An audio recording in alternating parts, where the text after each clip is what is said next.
Welcome back to the studio. Today we get to work on one of the larger blocks in the Hummingbird Garden block of the month. This is certainly one of the main focal points on the quilt.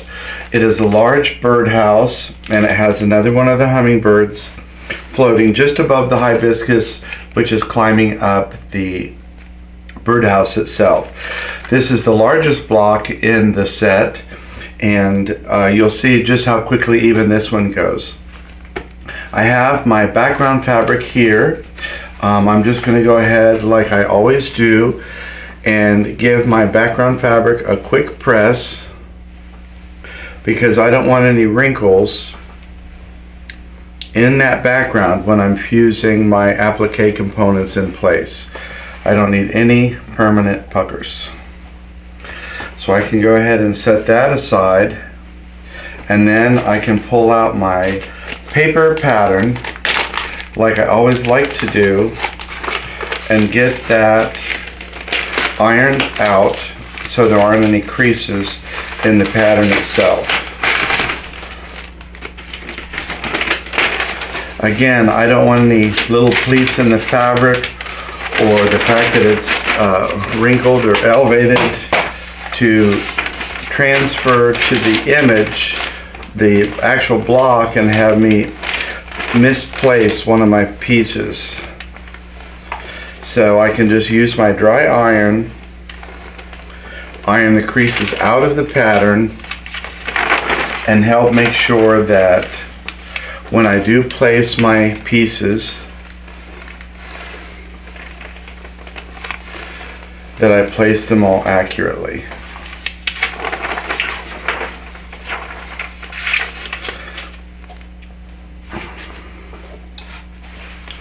Then I can go ahead and lay my background piece in place just as a double check to make sure that I'm using the right piece of background fabric and that I've cut it the right size. So now I'm going to go ahead and bring my camera in a little bit so you could see how I actually place all the pieces for the second block, the birdhouse on this block of the month. I've taken a few minutes to lay my background fabric on my pattern. I have taken the shapes and laid them over the pattern and then off to the side so I can get everything more or less off to the side of where it belongs.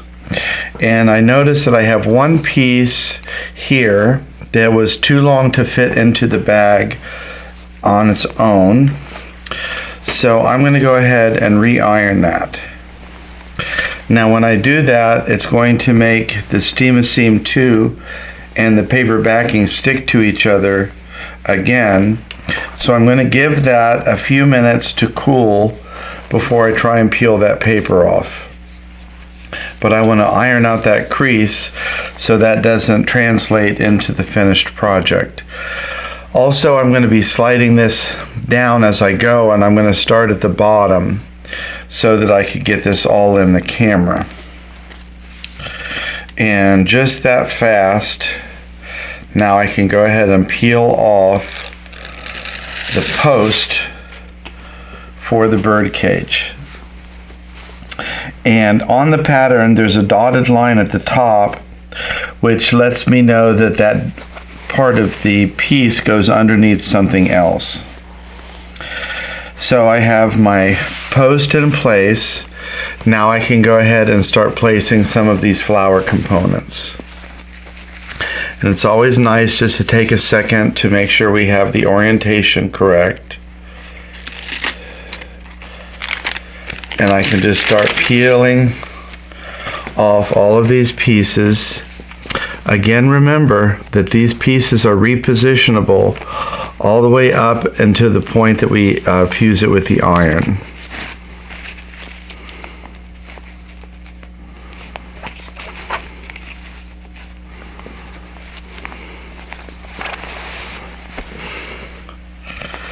And I've already shifted with my big belly.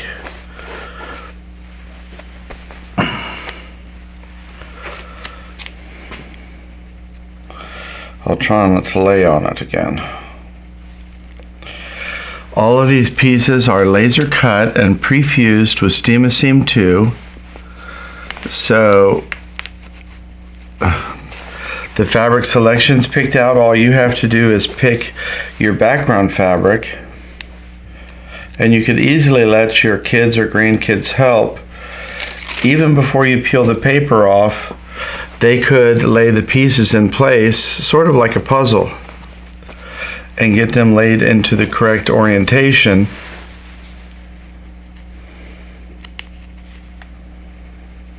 If they're a little bit older, maybe they could help with this phase also, peeling the paper off and getting them laid into place.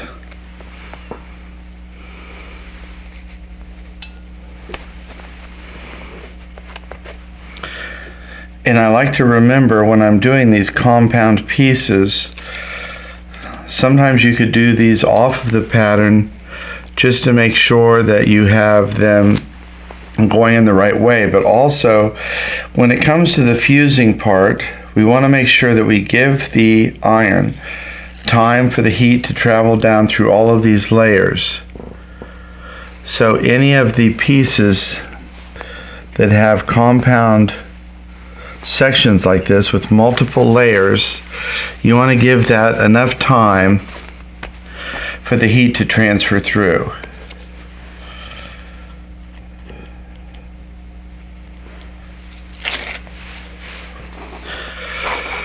If my belly wasn't so big, I wouldn't keep bumping the paper. I used to try and do something about my belly, but I've given up. I'd rather eat cookies.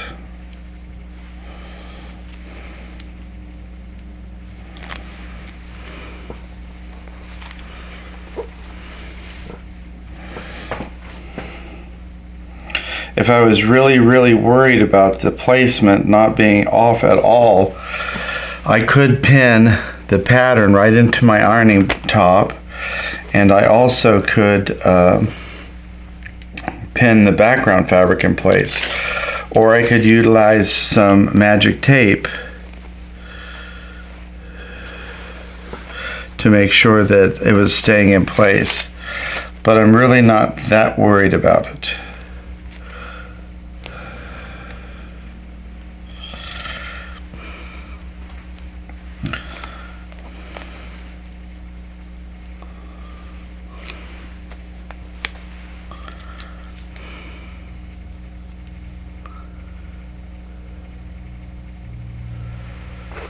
Let's see which one of these. I think this one's, nope, this one's here. The nice thing about the components being repositionable, sometimes you might find that you need to lift up something to go behind something else.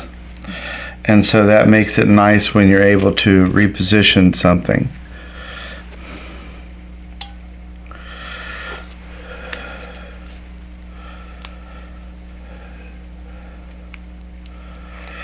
All I do is find a section of the applique and slightly bend that whole section, and generally the paper will peel right off. If you do have a piece that for some reason the Steam 2 is sticking to the paper but not your fabric component, then you can always re-iron it as I did with the wrinkled piece, and let it cool, and it will stick to the back of the fabric.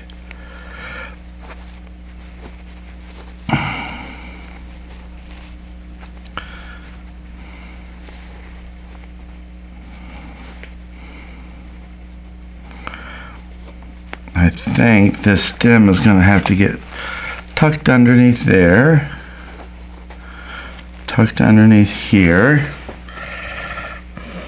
And we'll get one of these to put on there, and you won't see the end of that.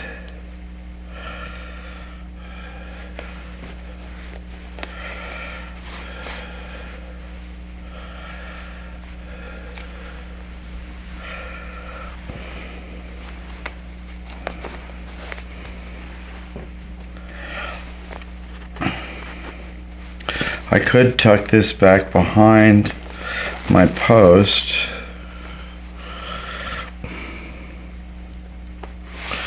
If I wanted to give some under and over action going there.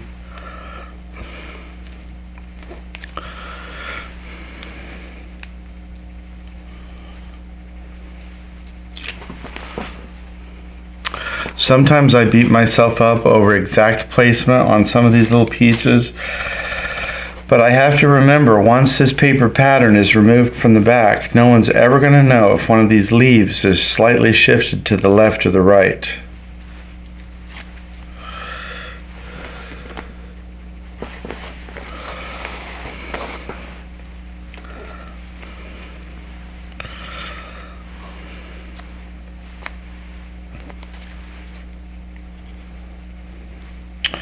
Once I get to that big hibiscus up on the top,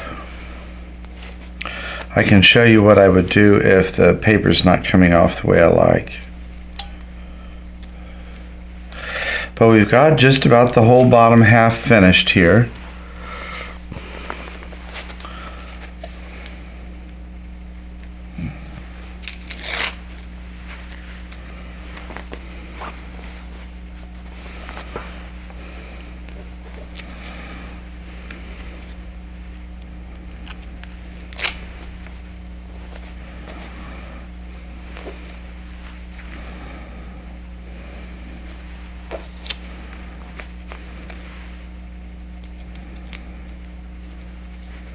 This even keeps my mind active.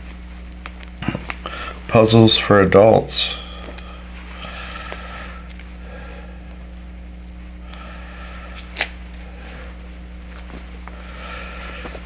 And I have to say that I'm really happy with my background fabric. I really think it's working well with all of the applique fabrics that are in this block of the month. Now I can take this whole thing and slide it down. I know that none of those pieces are going to fall off of there because of the Steam of Seam 2. And I can go ahead and get the large main body of the birdhouse in place now. It really should start coming together at this point. I have the ridge of the roof. I always like to take a second with this because I really want those edges to line up.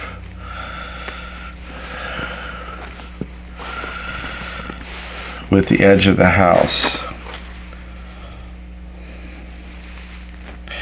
And I will say, when it comes down to it, I would rather focus on something matching on the actual fabric than I would to worry about the pattern underneath.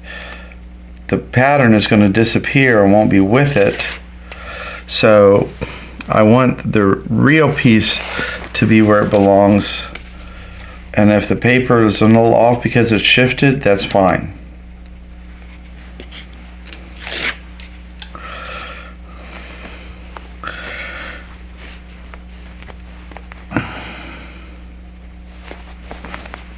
Now we have, well, I could do this hibiscus and show you. If you have a piece and the paper is not coming off the way you like, you could always just score the back of the paper with a pen or a seam ripper, and then when you fold it, that edge will come up and give you something to peel on. It's just a way to work with those fusible paper-backed items. Just try not to let this get stuck on itself, because that can be a mess.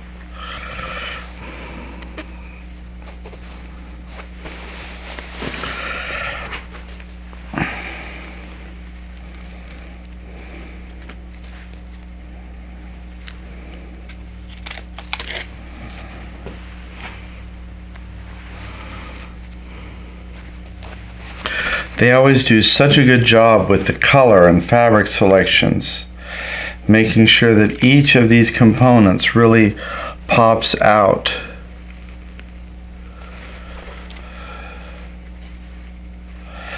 so you have really dynamic design.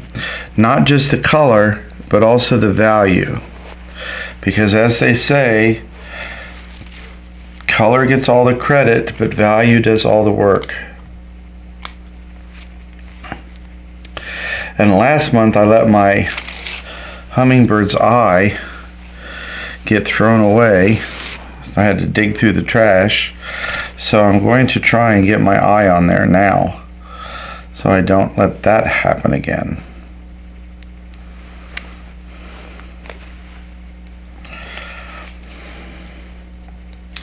When I put this wing in here, I like to create just a little bit of visible space of the background there.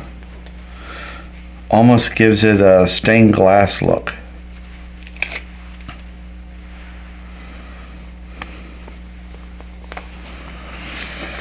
And now we are getting down to the final pieces.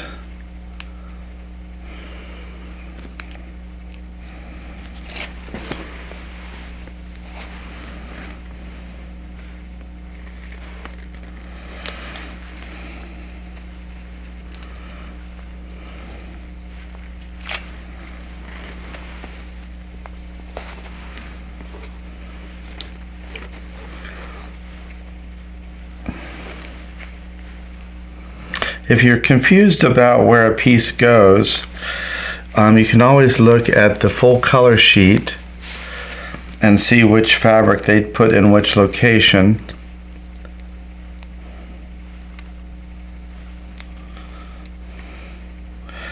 I'm looking off to my side because I can't see where one of my dots is at. The curve of these little feathers also helps you with determining where they go.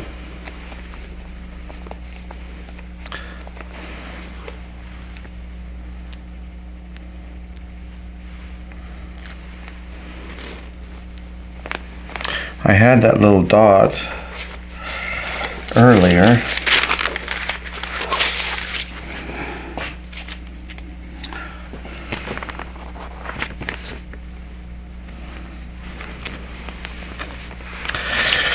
So I have to look for my little dot, and I want to look over the pattern and see if there's any other little pieces missing.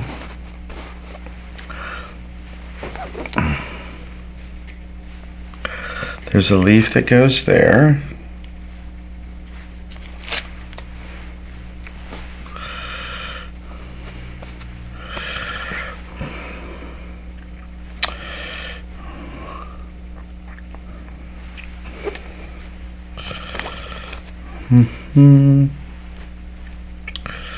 I've got a couple extra leaves. I could put those in, and I'm going to look on the floor and through my little trash pieces to see if I could find my little circle, which I had, and then we'll get to ironing. I have looked and I can't find my dot.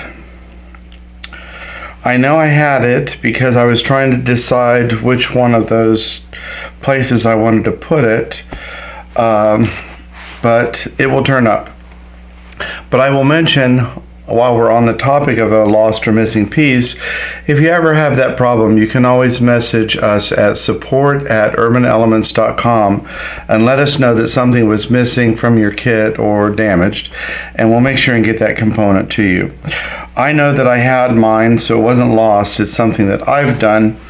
Last time I lost a piece like that, it was stuck to my shirt or my beard, and I didn't find it until later. So at this point, I'm going to go ahead and fuse. You can see all of the pieces are holding nicely in place with that Steam and Seam 2, which is why we like it. It allows you to move things around, put it up on the design wall, make sure you like the placement of everything, and then you can go ahead and fuse it. I am using a plain water to mist my pieces, And I'm remembering that where there's compound layers, multiple layers of things, I want to let that iron have time to fuse through all the layers. So this is going to take a different amount of time for every home sewer because we all use different irons, different heat settings, different amount of moisture. So I'm going to go ahead and let the iron do its work. Let that heat penetrate through the Teflon pressing sheet, through all of the layers of the applique, and bond all of those all the way up to the backing. Once I get the whole front of this fused the way I like it, I'm going to go ahead and turn the block over, remist it, and re-iron or fuse from the back side. You'll always see me using a Teflon pressing sheet because it protects the iron from getting Steam-A-Seam 2 on it. It protects the background fabric from scorching it if I have the iron in one place too long. It protects the edges of the applique so that, like this is lifted up a little bit, if I hit that with the iron, I might scrunch that whole piece and fuse it down scrunched, which I don't want.